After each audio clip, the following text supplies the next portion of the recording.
ওই যে দূরে আপনারা দেখতে পাচ্ছেন ভারত, সেই বিলের ওপারে উঁচু ভূমি, তারপরেই কিন্তু ভারত।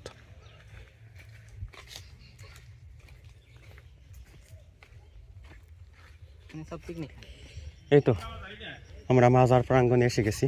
জি, এর সামনের এইটা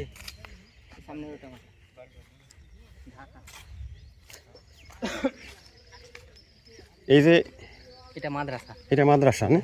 ছাত্র পড়ে। আচ্ছা, এটা হাফিজিয়া মাদ্রাসা। অসংখ্য আম ধরে আছে এই গাছে, মাদ্রাসা প্রাঙ্গণে। এই যে এই গাছে অনেক আম। এটা খোলামেলা চত্বর, আর একটু এগিয়ে গেলেই সেই মাজারের স্থানটি আমরা পেয়ে যাব। এটা হলো মসজিদ না? ও আচ্ছা,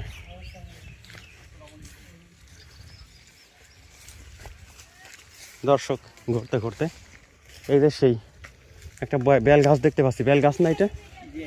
বেল গাছ। সেই বেল গাছের তলায় যিনি সেই প্রাচীন সাধু হযরত বালা শহীদ রহমতুল্লাহ আলাইহি সাহেবের মাজার শরীফ। এই যে অযত্ন অবহেলায় শুধুমাত্র বাউন্ডারি দেওয়া অবস্থা আছে, যত্ন করা হচ্ছে না। এই পাশে গোরস্থান, তাই না? প্রাচীনকালের এই পবিত্র ভূমিতে শুয়ে আছেন এক সাধু, মহান ব্যক্তি, জ্ঞান তাপস, ইসলাম প্রচারক।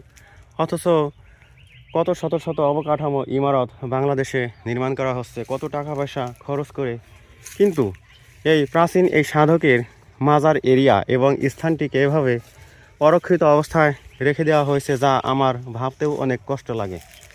তা আমি যেই সেন্সে এখানে এসেছি, আমার ভ্রমণ তালিকায় রয়েছে এই স্থানটি, কিন্তু আমি চমকে উঠেছি যে এখানে আসলে হয়তো একটা মাজার ভবন দেখতে পাবো, তা কিন্তু নেই।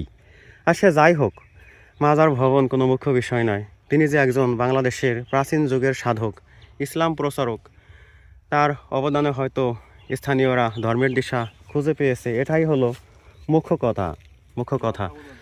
ফুলের ঘ্রাণ আসে কোত্থেকে যেন, ফুলের ঘ্রাণ আসতেছে, বেল ফুলের ঘ্রাণ। যাই হোক, এই মহান সাধুর মাজারে আমি আসতে পারছি। আর আপনারা যদি ভিডিও দেখে কেউ আসেন, তাহলে আসার ঠিকানা উপজেলা পোরশা, জেলা নওগাঁ।